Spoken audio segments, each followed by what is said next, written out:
Hey, welcome to This is Gravel here on Gravel Guru. On today's episode, we talk bikepacking, we do some Q&A, and we wrap up with your social media. Stay tuned for that and more.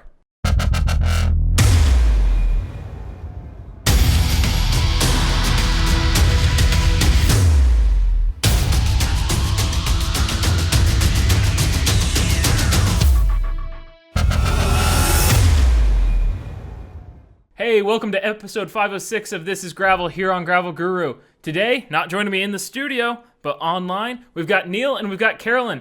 How are you doing? Doing good. Doing good. Cool. Well, Carolyn, thanks so much for joining us on this episode here on This is Gravel in the studio. What have you guys been up to? Neil, I know what you've been up to, so Carolyn, you first. Yeah. Well, trying to keep life as normal as possible during these crazy times. Feel like, lucky to live in the Midwest. We can still get outside relatively safely and exercise. So enjoying the spring weather. I've been riding a lot and running some, and just days feel pretty normal on the gravel. So that's a good place to be. Absolutely. I think you also won an award here from the Pirate Cycling Group, Gravel Worlds Group. Tell us about the event you took part in. Yeah, the Pirate Cycling League, the Gravel Worlds crew put out a quarantine race course, and you had so many weeks to log a time on Strava. Probably came away with a win more based on ladies in the area not going out to ride. So I think it was more of a showing up piece, but got some cool swag from them, and that was fun. Nice to do something competitive when there's not a whole lot of events going on.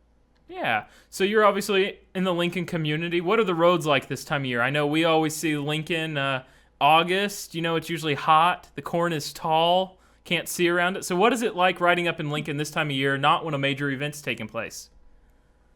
Yeah. Corn's short, so you got good visibility on the corners, which is really nice. The roads are pretty mixed. We're getting into road grading season, so some of them are pretty trashed. And it's white rock laying season here. So some sections are like total hero dirt, amazing, fun, and others are kind of miserable. So it's a good mixed bag. Yeah. Neil, I'll buy it. What have you been up to? I've taken up woodworking. I don't even ride bikes anymore during this time. No, I had some fun recently building a table for my wife, but that's the funny part is it's true. You have taken up woodworking during quarantine. It is true. And it gave me an opportunity to buy some tools and to have some fun. It was the first thing that I had made since 7th grade shop class, I want to say. But no, we went out and did some bike packing, which I think we're going to talk about a little bit later.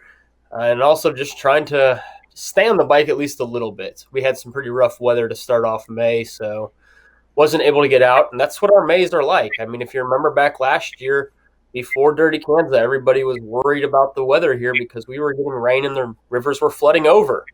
And so it's tough to get out sometimes this time of year, which is unfortunate because usually the weather is nice, but because Emporia is where it's at, we get kind of flooded into this community sometimes. So not as much riding as I would like, but I'm hoping to get out a whole lot more over the next few weeks.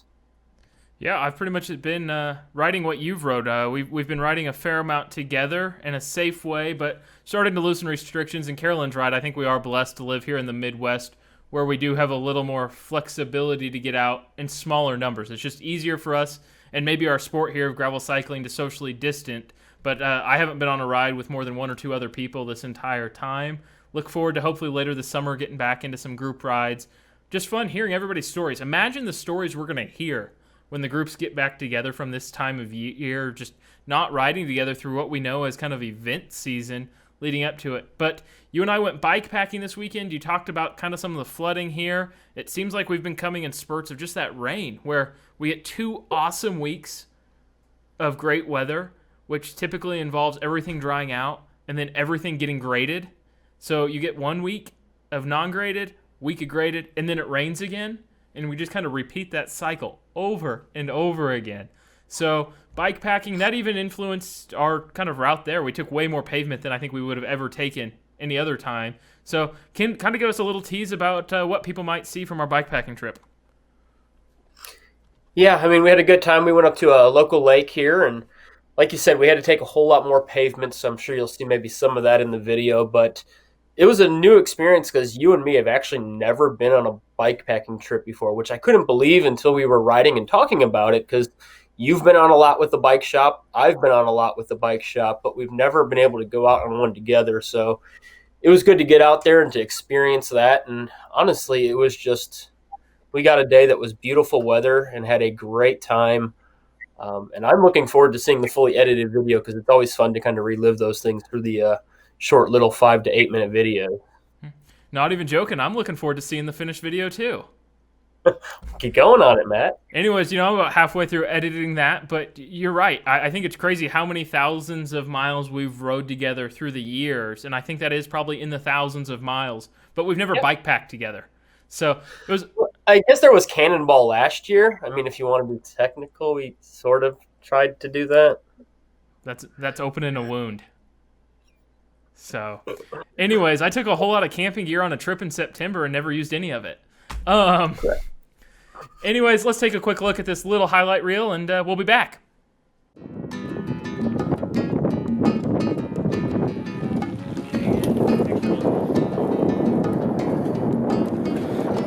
Those are nice Panda Powers. 4 miles in, Neil.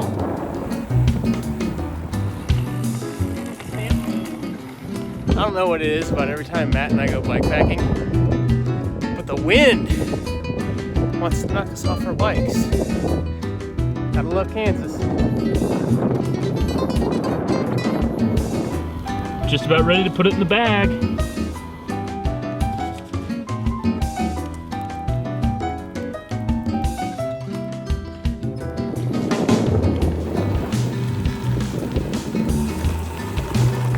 So anyways, look forward to posting the whole video this weekend out there on our trip. And all it was a quick sub 24 hour. And what we want you to take away from it is that you don't have to go on this epic trip. Kind of the working title of it's going nowhere. We were pretty much just in our backyard the whole time and had a great time, a windy time out there because Neil and I can't go bikepacking without the wind howling the entire time. But anyways, get out in the backyard, have fun. While this lake wasn't technically in our backyard, it's right here in our local community, and you can have a ton of fun right here at home. Final thoughts on that, Neil? Yeah, absolutely. I mean, get on out. I know that just coming back from that here, I've already got both of my children who want to come out and at least do some camping at the lake. After getting to hear about that and see some of the pictures and some of the video that I rolled. And even my wife, fingers crossed, is talking about wanting to get out camping, which you and me even talked about out there around the campfire. I never thought would happen, but I'm hoping that maybe going out and bikepacking and doing things like this, it shows them that it's fun, and they all have the desire to maybe get out there and do it too. Yeah, I think a side note for everybody to know is, and I don't think we talked about it at all in the video, we left on a Sunday evening, and this was a quote-unquote work night for me at least, with my schedule, and went out and still back in the office by 9:30 that morning. So it's something you can do really anytime and be flexible, and that was cleaned up and back in the office just like a normal day. So anyways, it was a great trip. Thanks for going with me, Neil, on that. Thanks for filming it with us. Do you know what time it is? Q&A time. So it's been a while since we've done a Q&A. So we've got 5 questions here. Number 1, the question is going to go up on the bottom of the screen for people. We're just going to have a little bit of debate. We are not experts by any means on any of these topics probably, but we're going to give you our opinions. So guys, first up, thoughts on, this is breaking news today, yesterday, last 24 hours of filming this. Thoughts on Strava moving to a subscriber-based platform from the free plan and moving some of those elements to subscriber only. What are your thoughts? I'll let Carolyn take this one first. I'm a Strava user. I enjoy the app a lot. I'm on it probably almost every day. I'm not a premium user. Overall, my thoughts on some stuff going to the premium mode. I don't think it's going to change my subscription with them currently. I don't use Strava for route building. And I know that's one of the big features they're moving into premium. And then from my perspective, the only other thing that's really moving is segments and kind of being able to see where you're stacking up on segments if you're out of the top 10. And I guess I'll kind of wait and see if I really miss being able to see that portion. But at this point, I'm not planning on shelling out the $5 a month. Yeah. How about you, Neil? Yeah, if for folks that have watched the show and have followed me maybe on Strava, you haven't seen me riding on Strava a lot recently, and that's because it's really not going on Strava anymore. It's not again that I don't care or want to know, or maybe even want to have that little competitive every now and then to go after a segment, but it just, I don't know, it hasn't taken the importance, at least in my life, that it has in the past. Having said that, it's not a huge cost. So for the folks that got the money that want to spend the extra money to get all those features, that's great. For me, it's not going to be something that's going to entice me. For Strava, I understand it though. I mean, you've got this product, you need to make some money. It is a business. I mean, that's usually why people create businesses, is to make some money. So I'm sure they are hoping to at least entice some people into that little, $5 a month to see that they came in 42nd place on the segment. However, for me at least, I don't care. Wait. Are you saying you're getting to 42nd on some of these routes and segments? Sometimes even 41st, Matt. Oh. Yeah. No, I don't know. Again, it just, for me, it's not enticing. Maybe if they built more features into it that I would like. The route builder, again, I don't care to use their product when it comes to route building. I haven't really enjoyed it in the past, and I don't see myself using it in the future unless they do some improvements to it. But again, that's just, I think, too, there's other products out there, and there's other things out there that people can use to track their rides, and so we don't all have to be so stuck to Strava, as it seems like, at least in the past 7 years of riding, I've had to be. I as Carolyn mentioned, I used to maybe check it almost every day. Now it's maybe once a week, if that. Well, I think that for me, a lot of the Strava changed when it went from being chronological. I mean, you used to flow through it, and you could see, oh, what friend went out and rode where, and especially maybe this appeals to gravel audience more than other disciplines. But it's like, oh, I didn't think that road would be passable right now. Or, wait a second, that area must not have been graded lately. So for me, that was a huge thing. And I said the same thing when Instagram changed too. So this isn't the first time for me on that. But for me, that's a big thing. I've also, like I said, this isn't the first app to change from a startup to now they need financial. It's a business. So I'm not going to knock them for that. I think $5 a month, $60 a year is probably a pretty reasonable cost when you think of some of the other expenditures that as cyclists we spend. I mean, talking about it before we filmed the show, Zwift is $15 a month type deal. I mean, a bag of... That costs more right back there, the bag. Yeah. So much of what we have costs more than $60 for a year, ultimately. Yeah, ultimately, I'm not knocking it on Strava's part, or if, as a cyclist, you want to use it. I think it's a great tool. It's got a lot of great resources. And I think it's important to know that there are still a lot of free parts of Strava. I don't plan on still not using Strava with what's free. I have been since all of the quarantine and COVID stuff. My routes have been private too, just because I know we have a lot of friends that haven't been able to get out and ride in their communities, or their other countries. We have people that follow us on in some of the gravel groups there on Strava. So, I don't want to rub it in people's faces type deal that we're out and about. And I don't know if I'll go back to sharing it public. And quite frankly, I'm not in a ton of top 10 segments. So I'm really not that... Okay, fine. I'm going for every KOM out there, but still going for it's not quite getting me there. So any final thoughts on Strava before we move to the next question? I mean, I'll just be interested to see kind of how many people make the jump. For me, it's not the price point. I just don't know if I see kind of the value in what I'm going to be missing from it. And good on them. I think I saw that they'd actually been around since 2009, which kind of blew my mind. I think they've been on Strava since like 2014. So they've been around a lot longer than I'd even realized. Yeah, I didn't realize they've been around that long. I probably moved to them in 2014 or 2015. I think I used Map My Ride before that. And I don't know if they're still around. But you talk about the route builder. I think it's hard to beat Ride with GPS, at least in the Midwest. So that's what I know Neil and I use. So.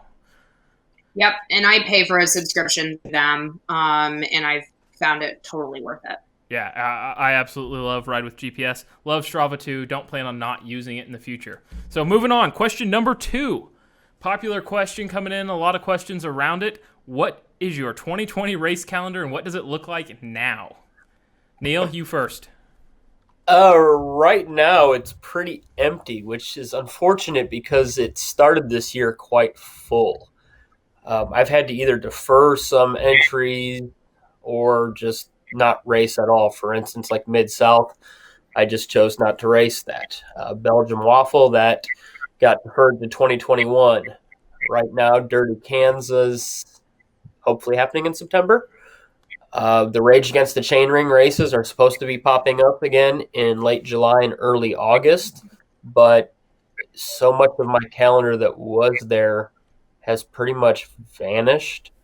Having said that, there also is going to be an opportunity to jump onto a lot of races, it looks like, this fall. So if we're able to get back to racing and events are opening back up, because I mean, there's some that haven't even opened their registration because of this. My hope is to start jumping on a lot of those registrations and maybe at least do a couple things here. But it's kind of waiting until the race promoters are able to open back up those registrations to make those fall choices outside of the one that's set right now, at least, which is Dirty Kansas. I mean, I know we talked about wanting to do Pony Express and their event that they have with the Bikepacking, the 2-day event, but it's kind of a wait and see right now. Yeah. How about you, Carolyn? Yeah, I'd actually kind of made the decision that I was going to try to not sign up for a lot of things while I was training for the Mid-South Double, because I just wasn't really sure what I was going to feel like doing, or if I was going to want a little bit of a break from just kind of consistent training. And so I haven't had a lot that were delayed, but there was a lot that I was kind of tentatively planning on signing up for that are, of course, canceled or delayed or postponed. Technically, the only thing I'm registered for is the Solstice in Beatrice, which got moved from like June 21st to middle of September. So I'll plan to do that. And then I think just watch things. I'm not eager to sign up for anything right now because I think it's just still, I think there's still a lot of uncertainty about what will or won't occur. I'm really hoping right now that Gravel Worlds is able to happen. I know the race promoters are working with the city to try to make that happen still. But that's the big thing that I'd really like to see go off in some format here. Because it's just kind of hard to imagine being in Lincoln in August and not having that event. Yeah, I think you bring up a good point there with Gravel Worlds. This next, I guess 2 weeks is going to be very interesting here in Emporia. I mean, our cycling community here has grown up around the DK being the Saturday after Memorial Day. So I hope people understand that it's canceled for trying to protect people in the right way and that people take that to heart. I'm sure there'll still be a lot of locals out riding. I mean, Neil and I have been out riding. So, we'll still see that going on. But I hope people realize and kind of respect that Lifetime and the Dirty Kansas had to make those choices. And every event promoter is under the same pressure right now. My heart breaks for event promoters. One thing I'll say right now before I even talk about kind of what I'm looking at on the race calendar for Gravel Guru for this year is yesterday Amanda Nauman tweeted out a toolkit released from USA Cycling. I'm looking at it here on my computer right now. And it's on their website. I recommend go read it. It's USA Cycling releases Return to Riding and Racing Events Guidelines and Toolkit.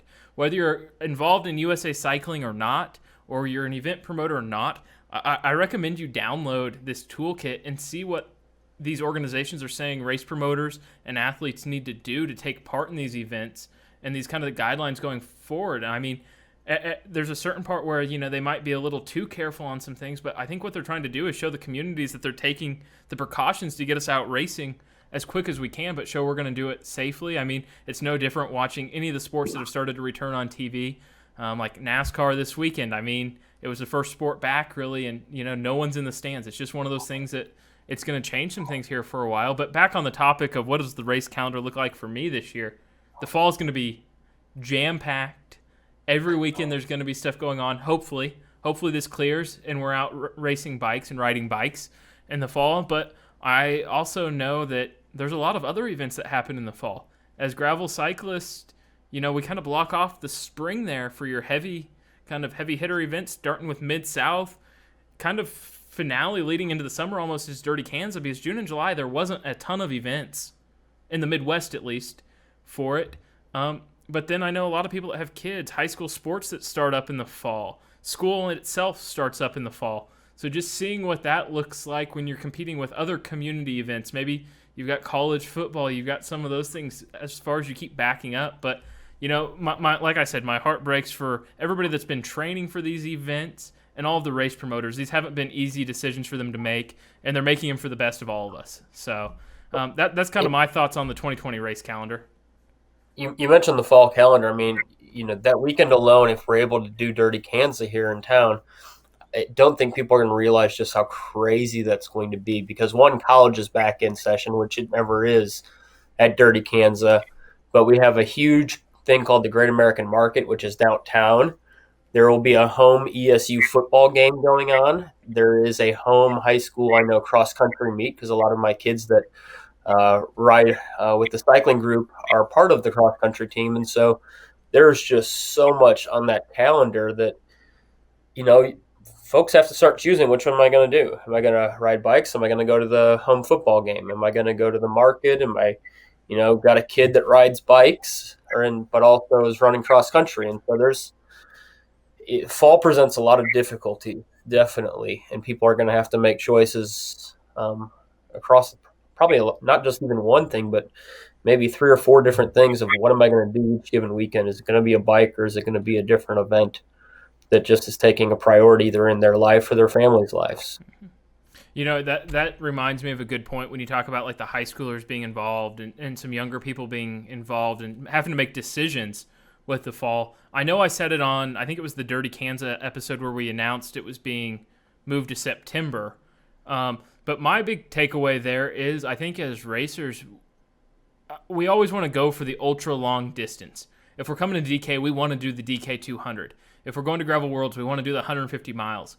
I think it's also perfectly acceptable to understand that all of a sudden we might only have time to train in the fall to go do the 75-miler at Worlds, do the 100 or the 50 or the 25 here at Dirty Kansas. So taking that into account and also remembering that especially a lot of the smaller events and communities bring a lot of money into a lot of fundraisers and community support things, and we all know communities are going to be hurting through all this. So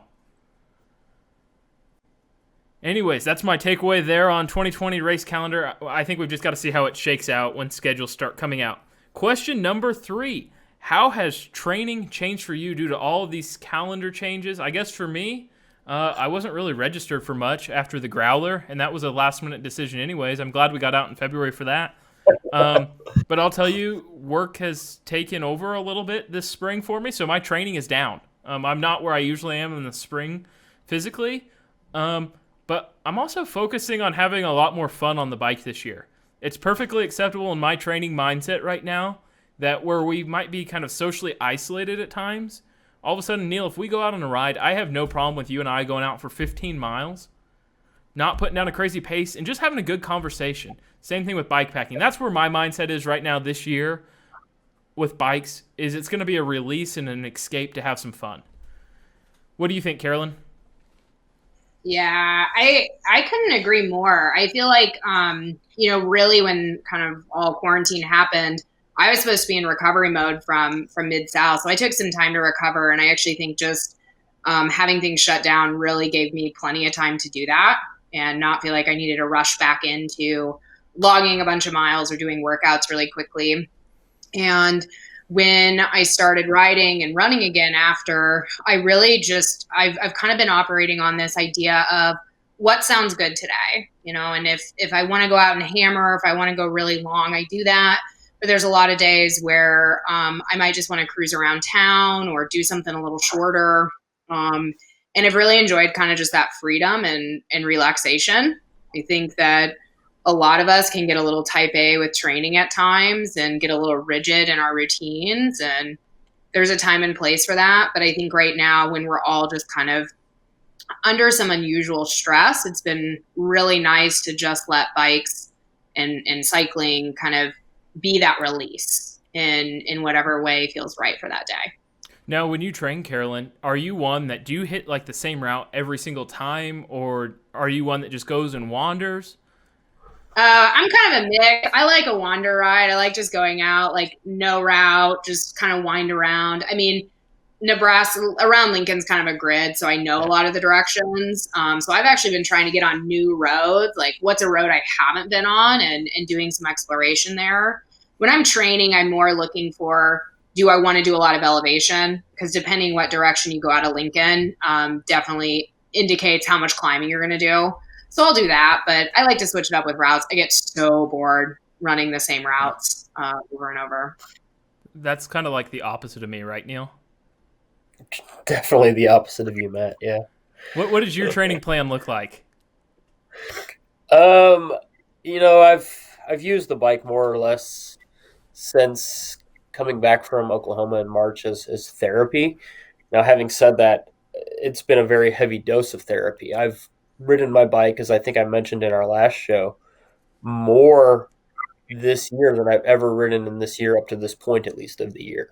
And so my mileage pace is way ahead of what I've done in years before this, but I'm not going out there and, putting down a strong, heavy pace every ride. I'm not going out there and looking, to really kill it. Sometimes I'm just going out and taking my time. Then there's other days too that I'm like, you know what, 10 miles is what I want.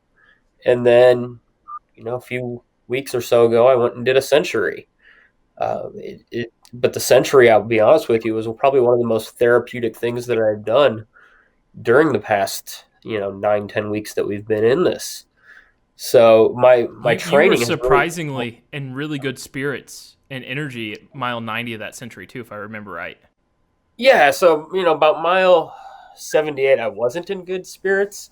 Up by Reading Lake, and I started riding on my way back in, and I think I texted you somewhere probably around mile 85 and was like, Matt, what are you doing? You should come out. You should meet up with me for like the last 10 miles of this. And so I think you rode your bike out and met me around mile 93. And yeah, I was feeling fresh, and you joked about riding to Olpe, and I really, if I had more fluids on me, would have taken you up on it. But I was down to my last bottle, and another 22, 23 miles just wasn't in the tank with one bottle probably. But I felt great, but I think it was just the being out there, the fresh air, and like I said, it was good therapy. It's what I needed.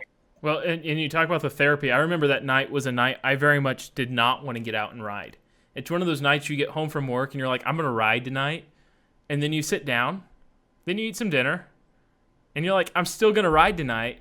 And you're watching the sun get lower and lower. And anyways, I was not going to ride until you're like, I'm going to meet you in 5 miles or something like that. So, You had no excuse, Matt. I had already done like 90 miles. If you can't come out and do 10 miles, dude, I was going to roast you hard. So yeah, I figured I was going to get roasted. So, we joked at the beginning, I am very much one that like my training routes are the same. Like every single time, like I have predetermined routes that I ride. I don't know what it is about it, but I think part of it is growing up here in this area, like, and growing up in the county and farming and having a lot of friends and family that farm. Like, it's my way to get out and see what's going on around the farms type deal. So that's what I enjoy about it, but I'm very much the type that goes on the same couple routes. Neil?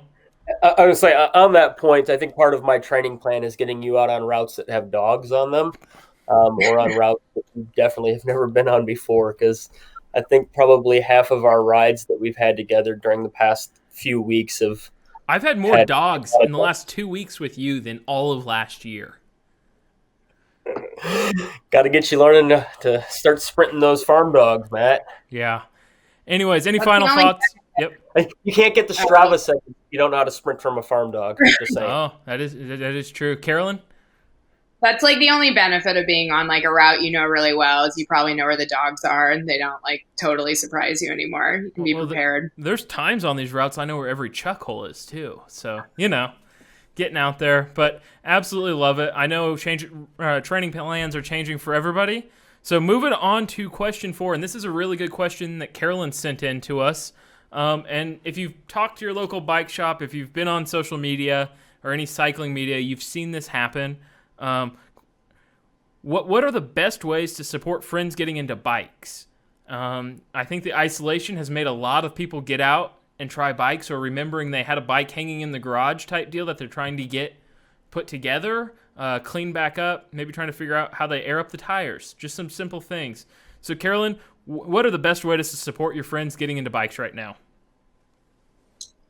I don't know if they're the best ways, but I can kind of share what I've been doing at least. Because I know I've had a lot of friends either like pull a bicycle like out of a garage that might not have seen the sunlight for a few years, and some others that are starting to have some interest. And I think I learned really on that if someone's looking to buy a bike, just remember to kind of take that step back. I think for a lot of us, we're pretty. It's a major hobby. We're pretty involved in it, and take that step back and just ask them like, what are they trying to do with the bike? What do they want to do? Where do they want to ride it? And then early on in the conversation, kind of talking to them about price point. So you can help maybe steer them to the right local resource. Our bike shops in Lincoln are awesome. We have a ton of local shops that all have their own strengths. And depending on what someone's looking for, I think, you can get them to the shop that's going to be better for them. And our shops have done a great job of kind of working with customers throughout this unusual time. So I feel like those are some of the things I've learned. And then if they haven't ridden the bike, they're pulling it out of the garage for daylight, just making sure they're getting it into a shop and getting some love, or depending on shape, bringing it to you, you can take a look at it. And then getting people in helmets. I'm just always shocked by like how many people I know that won't wear a helmet outside, and feel like that's rule number one for me.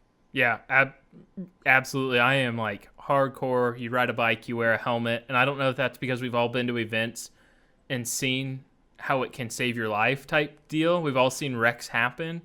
No, everybody wears a helmet around me. I'm the person that have said on group rides, like, no, I won't. You need to go home and get a helmet or find a helmet, something like that. And there's a lot of good resources. I know here in Lyon County, I think it's for kids for sure. There's some free options out there for helmets. Neil's giving me the nod, yes. So Yep, my kids have both gotten them in the past. I know they did them before when we had an event at the end of every summer called Keep It a Safe Summer, and they always made sure to have helmets there for kids to get. So there's ways for folks to get helmets. I mean, worst case scenario, I know you can go to Walmart and probably get one for $20. It's going to be better than nothing to protect your noggin. So yeah. Absolutely. Neil, I know you've probably got some different experiences on helping people get started on bikes just from what you've done in the last couple of years with the high school cycling club. What are some pointers you'd give?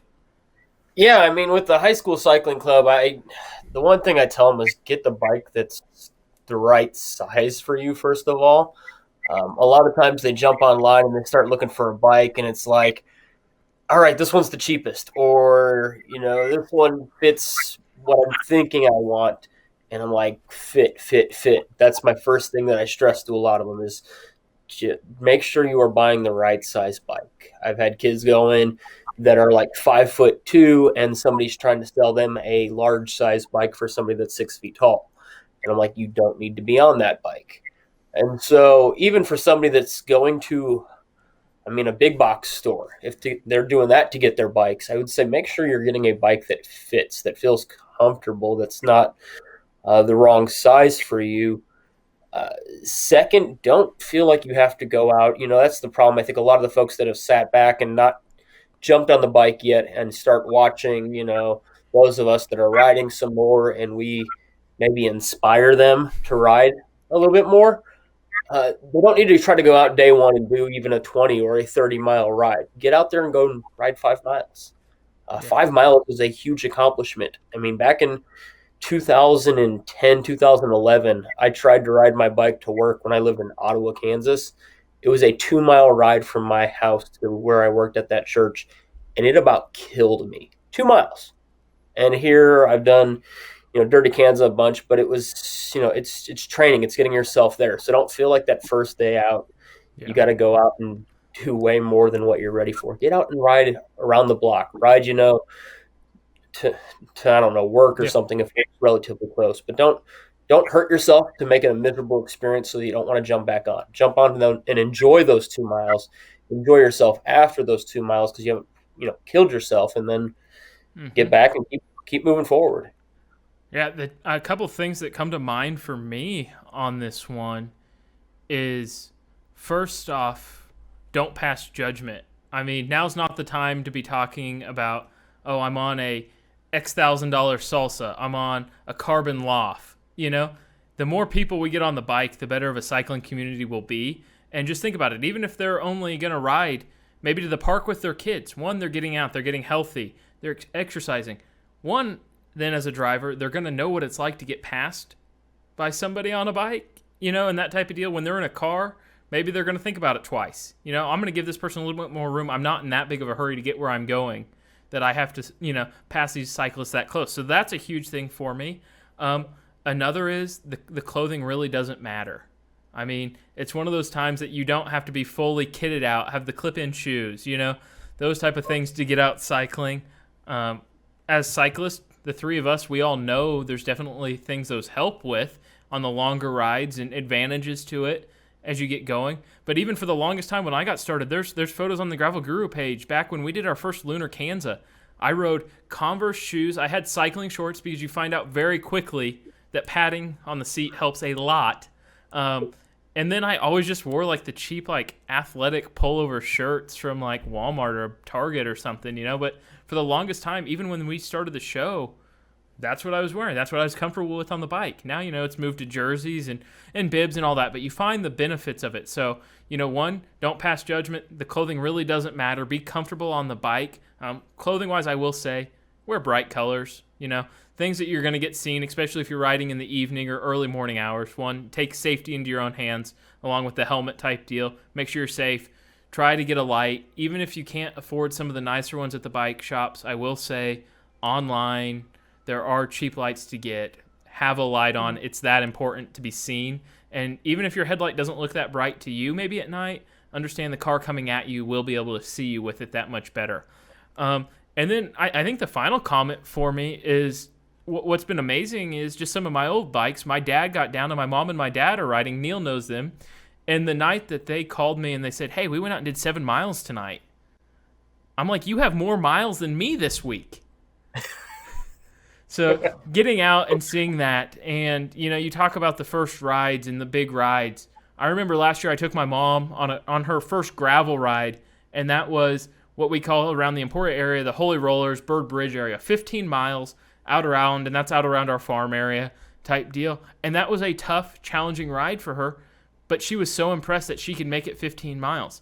And for us, it's not going our 13, 16 mile an hour pace, but it was sitting there in low gear and pedaling along and remembering that when you started, more than likely somebody was there telling you, hey, you've got this hill, shift down just a little bit and spin it out. You'll feel good, you'll make it to the top. So for me, those are the big things and the big ways to support friends getting into cycling. Anything we missed?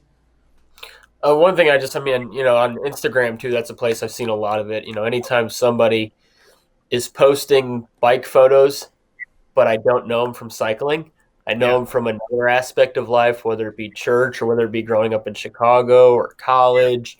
I always try to just encourage those folks too. I mean, because more often than not, what they're seeing from me a lot of times is cycling stuff. And I want to make sure that, encouraging anybody that's getting out there, because my hope is that these people are going to be riding their bikes past COVID, that they're going to be riding their bike in a year or 2 years or 5 years or 10 years from now. And that this isn't just something that we did because, we had nothing else to do. Yeah. And so we just had to get out and ride. I hope this becomes, something that they can take on and enjoy, and they make it a part of their life and they make it a part of their children's lives.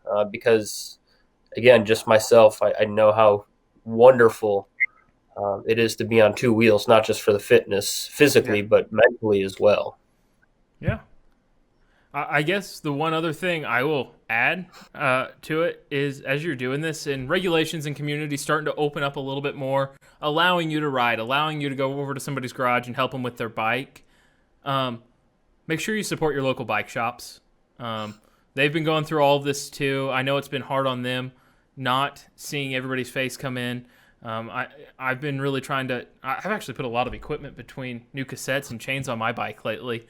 But dropping it off, they're make new tires. I do have new tires. I've done a lot to my Fargo lately, now that you mention it. But anyways, you support your local bike shop. Ours here has been great about making appointments. You knock on the back door, they take it, ask you what you need, Super great customer service. But we got to remember to support them through all of this too, because we want our bike shops to be there when we get through all this. And we were talking about it earlier in the day, Neil. For a lot of bike shops, this springtime is a big time for their business too. So that's another part to remember with the fall events is, make sure we keep remembering our our local bike shops, that they're a valuable part of our local cycling community. Yeah, definitely. I mean, get out to them, get your nutrition. They got that stuff that's probably been sitting on the shelves for the past few months. And the reality is, that's the one thing when we get out of this, I would say make sure you go get from them, because that's the stuff that's going to, I mean, it has an expiration date on it. And so, they're sitting there with nutrition that needs to get bought up. Otherwise, they're not going to be able to sell it. That's going to be a loss for them as a company. And we need our local bike shops to stay around. So even if you're not, having to go out and get a new bike or, new tires or a cassette, at least go and get your nutrition from them. Again, because I think that will help them as opposed to them having the junk old product that they can't sell anymore because it's past the date. Yeah, I really milked mine out. I didn't know I'd need a new cassette till I got a new chain, and that was after I got a new set of tires. So it was 3 completely different trips on that bike. So, Carolyn, any final thoughts on this topic? No, I don't think anything big. I mean, I think I love everything that's been said, and I think just make bikes fun for people, because that's if they're having fun, that's what's going to keep them riding past this. And it can be really simple to have fun on a bike, and it's just such a gift. And I know that the trails here in Lincoln have been busier than ever, and it's fun to see. And I think anything we can do to do that, and just with those local bike shops too, I think in like the age of everything just being purchased online and us wanting this like instant Amazon culture, the local bike shop is such a great place to send those people that are new, because it's another place to give advice and guidance. And, they're experts that really know the area and what riding's like there. So it's like the best place to get people plugged into. Yeah, I just had to take note of what you said there. And I think that's what we got to remember, that make bikes fun. I think it's that simple. Bikes are fun. We all have fun on our bikes. And if you're not having fun on the bike, even on those bad days, even Cannonball, Neil, bikes are still fun. We had so much fun training for that ride that day, that weekend might have been a bad weekend when we couldn't finish that. But guess what? We had so much fun training on it. So just make bikes fun for people. So speaking of supporting local bike shops, question number 5, and this is one that we get all the time as gravel cyclists. What tires are you running and why? Neil? Okay, so right now I'm running the Vittoria Torino Zeros. I've been wanting to run these for a while. I've had conversations about them with a handful of different folks, from Aaron Oppel here, Gravel City Adventure and Supply, to Bobby Wintle down at District Bikes, and had never really pulled the trigger because I've trusted other tires at different times, or I've tried other different tires. And so I went online to actually apply to be one of their testers for Mid-South. And I was really excited, hey, we're going to be there at Mid-South and we're going to have tires ready for you. And Vittoria wasn't able to make it to Mid-South. They had picked me, but I wasn't able to get tires down there. And they're like, we're going to get them to you. You're going to be able to try them out. It's going to be fantastic. And they did. They had them in the mail shortly after Mid-South. And Aaron and the team here at Gravel City got them put on the bike right away for me. And I will tell you, I don't see myself running another tire again. I've on my those are big words. I know, but short of something crazy happening. I mean, the Niner behind me right here, I've ran 3 or 4 different brands of tires on now over the 2.5 years that I've had it, and I have not been I've never been near as happy as I am with these. They are fast.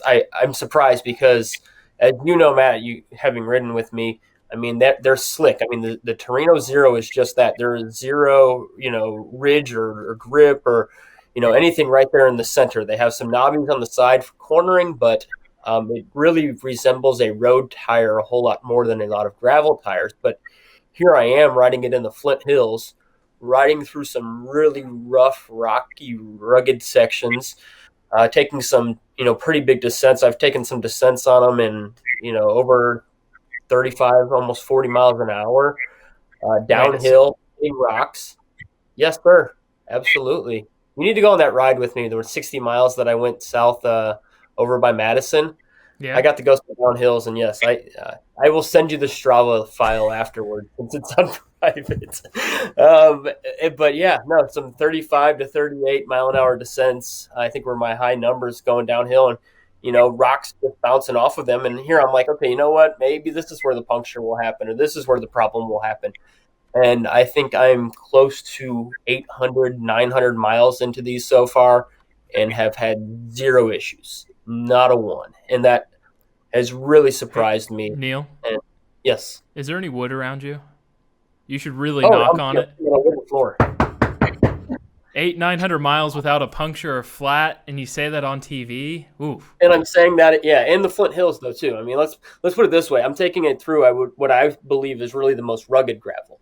This is the gravel that if your tire is going to get torn up from somewhere's gravel, it's going to be ours.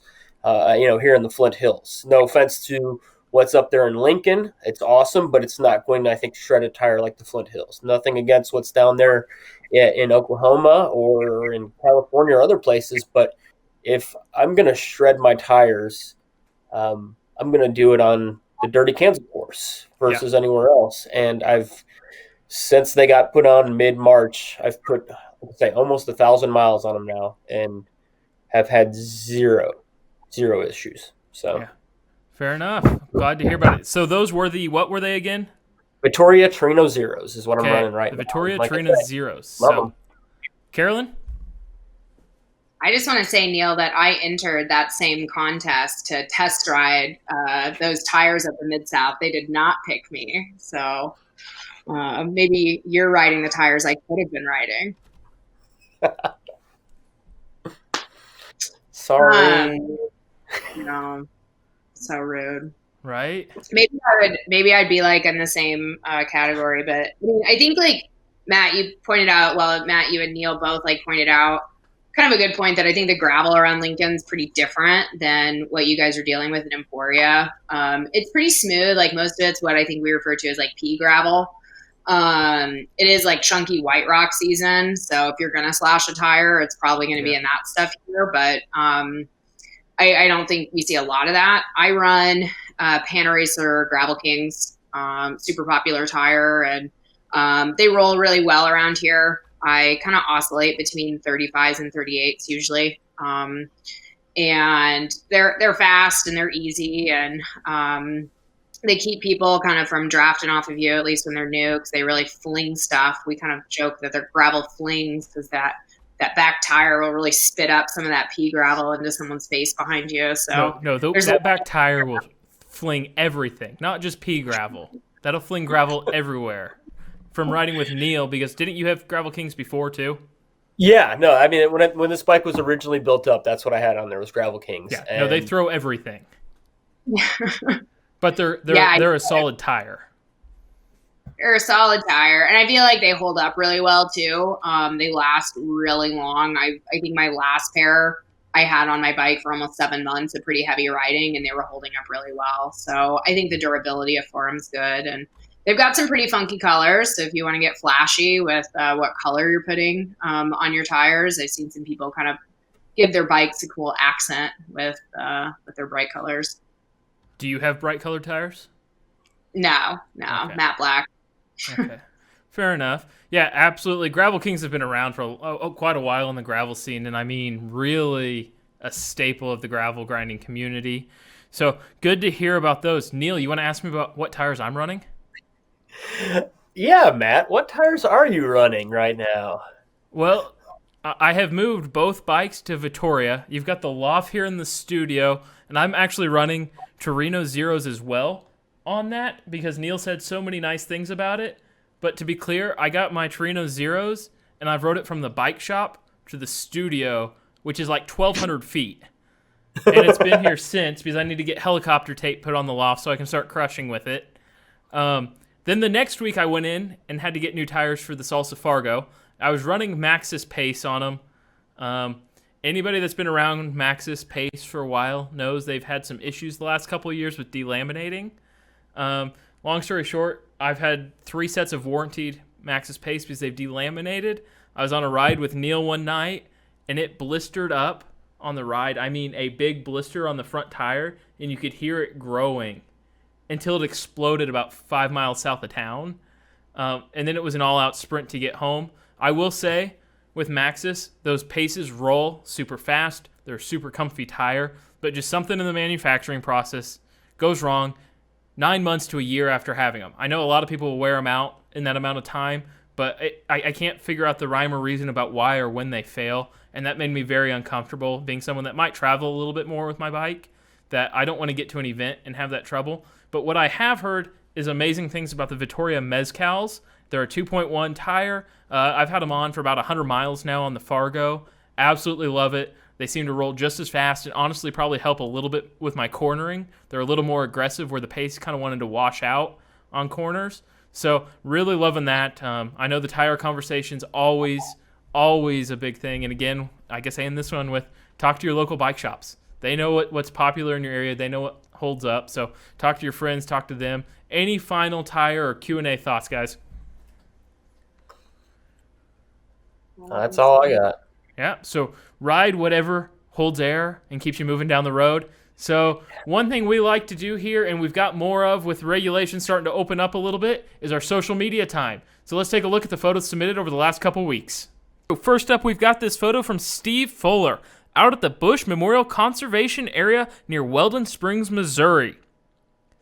Robert Helms sent in this photo a few hundred kilometers of glorious Manitoba, Canada gravel.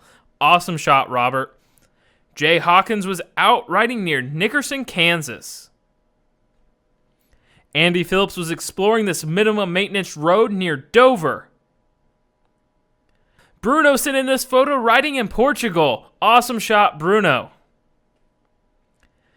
Matt Hopkin was out riding. He said he was out a week ago riding some Gage County, Nebraska gravel. This is on the Big Blue River near Holmesville. Greg got some miles in Dallas County, Iowa on this sticky little B road. Vince Noble was out riding in Northeast Ohio testing out his all-new Kenda Alluvium Pros on the Salsa Warbird.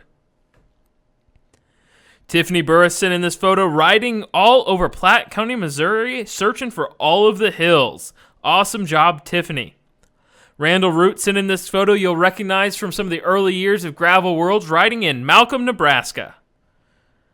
And Amy sent in this photo on the Rock Island spur of the Katy Trail. Hey, thank you so much to everybody that submitted photos using the hashtag #ThisIsGravel on Gravel Guru, Instagram, Facebook, Twitter. We love seeing where everybody's riding. We love seeing the awesome places you are. I know it's my favorite thing every Monday to get on social media and post those. Any final thoughts, Neil, Carolyn? Thanks, everybody, for tuning in, and get out there and ride your bike some more. Hopefully, folks are feeling a little bit more comfortable exiting the home and hopping on two wheels. Yep. Huge thanks, Carolyn, for joining us, helping us out on this episode. We've got in our links, we're also sharing the series she did on preparing for the Mid-South Double. It's on YouTube. We've had her on earlier in the season, but make sure you take that. If you've got a few minutes, sit down, watch those episodes. It's a great time seeing what goes into training for these events. Hey, we'll see you all on the next episode of This is Gravel. Watch for our bikepacking video later this week.